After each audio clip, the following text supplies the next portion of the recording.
The Holy Gospel according to John. Glory to you, O Lord. Then Jesus said to the disciples, "Do not let your hearts be troubled. Believe in God. Believe also in me. In my Father's house there are many dwelling places. If it were not so, would I have told you that I go to prepare a place for you?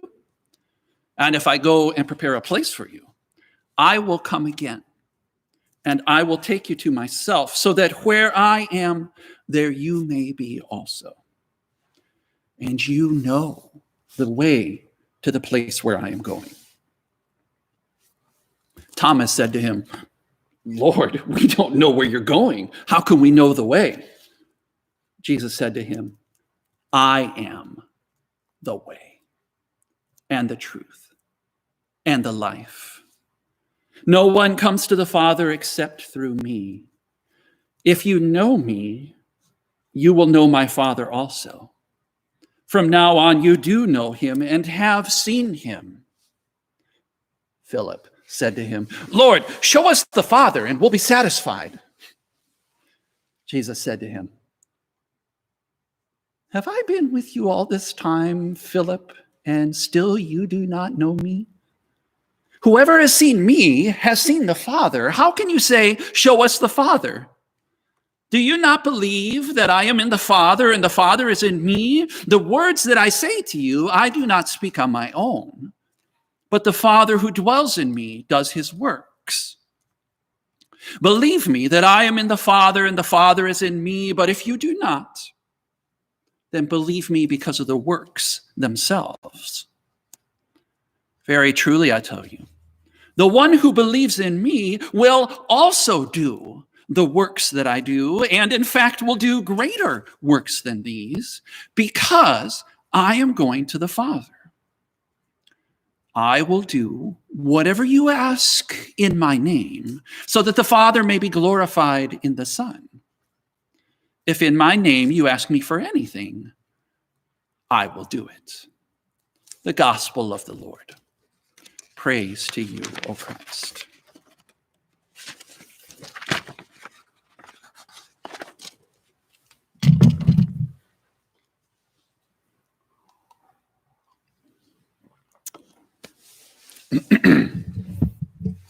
So whoever it is that has been praying, asking, pleading that there would be something, anything that would push COVID-19 out of top billing in our headlines, push it out of the news so we don't have to hear about it anymore, and something else would take its place to allow us to focus and have our attention on that. Congratulations. This week, your prayers were answered. The bad news is, it is yet another reminder, just like COVID-19, of how much we are in this thing called life together. It is another reminder, just like COVID-19, just how much our lives are connected together. And it is a reminder, just like COVID-19, that we are not individuals and our lives are not individual, but we really do depend on each other. Now, probably you figured out what I'm talking about and what it is that has pushed COVID-19 to the side just a little bit. There is this invasive species that has come onto our shores from another country. They found it in Washington, just a couple of them, and they call them murder hornets. Probably you've heard of them. I don't know who their agent is who helped them come up with that name, but boy, that is an arresting, rather attention-grabbing name, isn't it? Murder hornets. Now, to be clear, doesn't sound like they murder humans. What they do is they swarm and invade beehives and they massacre them to feed their own larvae. And that's not good because our bees were in trouble anyway. And so think about where we are and what this life is like for us right now. Our news is either filled with COVID-19, this ongoing reminder of how our lives are in each other's hands, and we're invited to care for others and the ones we love by staying away from the ones we love. And we're invited to keep our distance as a reminder that we are not on our own. And then murder hornets, this invasive species, this reminder that over there is not separated from us either. But we are all together in this thing called life. We are in the midst of arguments, ongoing, bitter, acrimonious arguments about who has the truth, who we should listen to, what the truth is, and what the best way forward is. We are surrounded by people telling us that we should listen only to their advice. And we are surrounded by constant reminders that we are mortal, and the future feels very uncertain. And now we have these murder hornets. This is the world we live in right now. As we gather together from many places, as we long to see each other, we long to be together, as we hope and pray for the day when we can feel freer to love each other the way that we're used to. And yet, this is where we are. And so I was thinking about all of that, and that was on my mind, as maybe it's on your mind too. It's hard to get away from some of that. And I wonder if, as we got into that gospel today, the appointed readings for us today from which we are invited to hear God speaking to us, and I wonder if you felt a little bit like I did, to start that reading with the words, "Do not let your hearts be troubled." Did that feel a little bit ironic? Or a little bit like not possible? Because honestly, to hear in this position that we're in this world that we're in, to hear the words, "Do not let your hearts be troubled," too late. And it's not as if when our hearts are troubled, that's something we decide to allow them to do. I do not ever remember a single time in my life saying, "You know, heart, I think this is a good time for you to be troubled, so you just go right ahead." No. Our hearts get troubled because that's human. And that's what it means to not be God, which is why we want to be God all the time, and to realize that we don't have control, and to worry. All those things are part of our existence. And so for Jesus to say, yeah, don't let your hearts be troubled, that feels like one of those useless statements, kind of like telling a mother, "Now don't worry." So what are we going to do with this? In this world, in this place, and these things going on, what are we going to do with these words? Do not let your hearts be troubled, especially when they're on the lips of Jesus as words for us today in a very heart-troubling time. Well, these Sundays after Easter, they move us backwards in time. Our readings move us backwards in time. So we went through the whole Holy Week to get through the betrayal and arrest and the crucifixion, Jesus dying and Jesus rising. And then we start moving backwards in time so that we can go back and hear again words Jesus said before he died and before Easter that only make sense when we hear them and see them through or after Easter. So when we hear them through ears that know the alleluias of Easter. When we see Jesus through the lens of Easter. And today, so what we're doing is we've actually jumped back to Maundy Thursday. This reading happens right after Jesus has gathered with the disciples. And you remember this story. He's gathered with them at supper, and I always imagine them sort of sitting around or kind of reclining around the table. I love the image of Jesus laughing at whoever's telling the joke. And I love that idea of them being together. But then at the end of supper, Jesus shocked them by getting up, taking off that outer robe, because they wore two, and so sort of the outer robe, and tying a towel around his waist and getting down on the floor, kneeling at their feet and washing them, which is what a servant does. And remember, Jesus went from foot to foot, person to person, everyone in the room, including Judas, including the one that he knew, Jesus knew, is about to betray him and sort of start this whole process rolling that's going to wind up with him hanging on a cross. And Jesus washed his feet too. Completely freaked out the disciples, we know. They did not expect this or know what to do with it. And as Jesus has come back to the table, there's been this ongoing, do you know what I've done? Well, because I served you, you should serve each other. Because I loved you, you should love each other. And then Jesus goes on to say, and one of you is going to betray me. And then there's that whole thing with Peter, as Jesus says, one of you is going to betray me, but the rest of you are going to scatter and abandon me. And Peter says, never, Lord, I would never do that. And Jesus says, yeah, you will. 3 times. And this is the next verse. Immediately after that, Jesus says, Peter, you're going to deny me 3 times. Do not let your hearts be troubled. So what's happening here? Jesus is preparing. He's getting the disciples ready for that time when they are going to be so terrified that they will scatter. When their hearts are going to be, their heart rate will be up, blood pressure high, they're going to be scared. And Jesus says, no, don't. Let not your heart be troubled. I like that old-fashioned, the older translation of it a little bit better. Don't let your heart be troubled. But how can he say that when these are troubling times? Well, he goes on and answers it. And this week, I was glad to discover or to realize that the next words are not necessarily a command.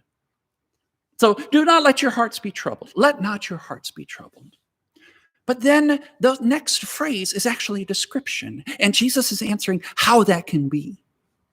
You believe in God, Jesus says. A description, a statement.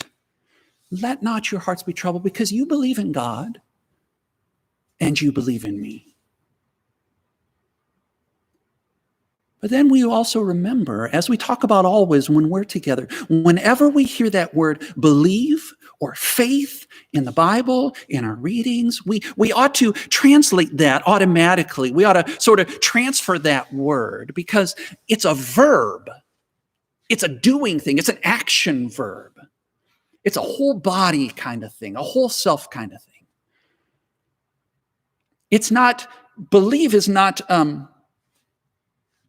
in the Bible, when you talk about believe, it's not like something we decide is true or not, or whether we have an opinion on it or something.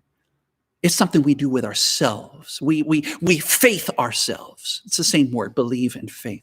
We faith ourselves in Jesus. And the best English word we've been able to come up with, Pastor Erica and I, is trust. It's a relationship. So when we hear that word, believe in God, it's actually you are faithing yourself. You are trusting yourself. You are betting your life on God. Bet it also on me. Trust yourself also to me. It's something that we do because we're in a relationship. Because Jesus is with us. Because he says, Jesus is the way and the truth and the life.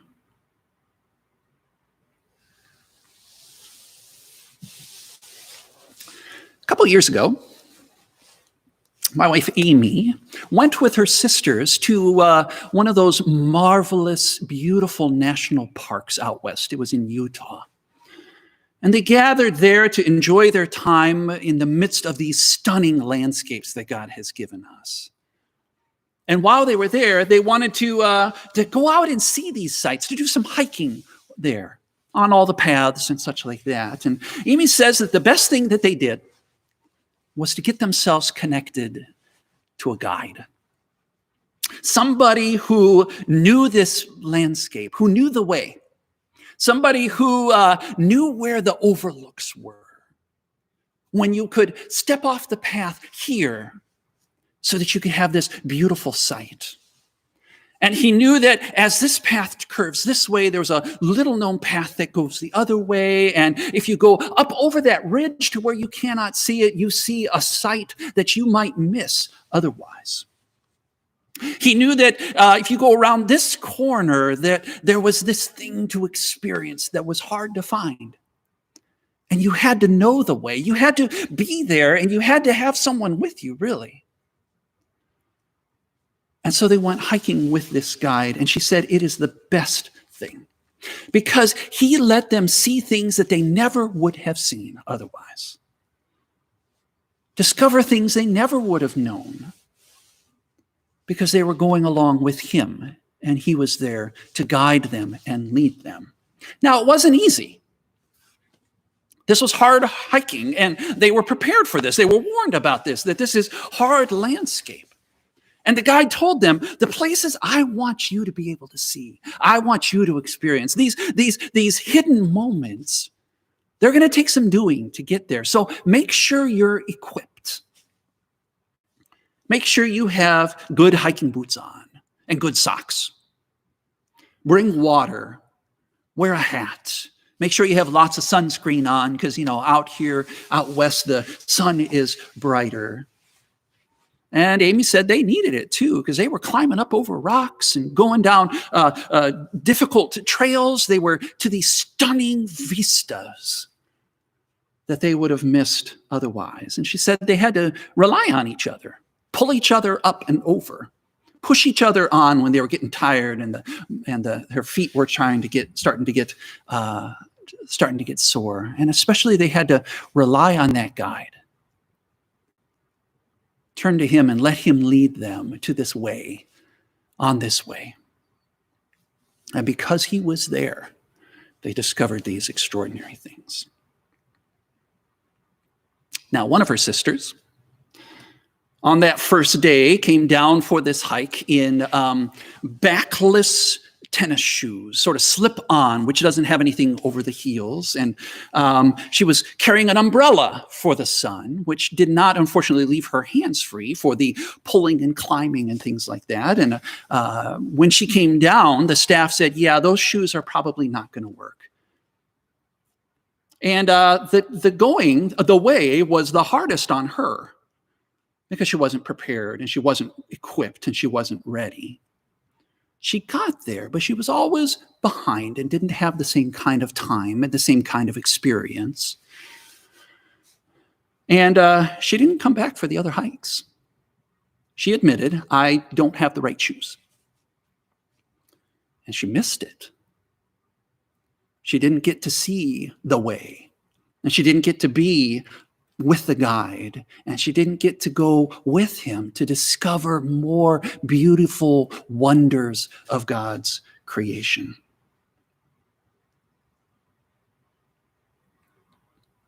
Jesus says, he is the way. He could have called himself a castle, a stronghold, a crag, like we heard in the psalm, a fortress. But no, he said, I am the way. I am the truth. And I am the life. Life that we are discovering just how much depends on each other. That abundant life has to be for all because we are in this together. And we are learning how much we are in each other's hands to pull each other along, lift each other up, care for one another. Our health is literally in each other's hands. Jesus says, don't let your hearts be troubled because you are trusting in me. And that's the antidote. That's the vaccine to letting your heart be troubled. You are faithing yourself in me. You are trusting yourself to God. We really are in this together, this thing that called life, and on this way together with Jesus. The earliest Christians called themselves the people of the way, and that's why. Because we are on the way together. Jesus says to you today, I am here. I am with you. I'm not just with you on the way. I am the way. You are trusting yourself to me. You are trusting your life in me. There's no better place and no better way. Jesus says, I am with you now, no matter what comes. Amen.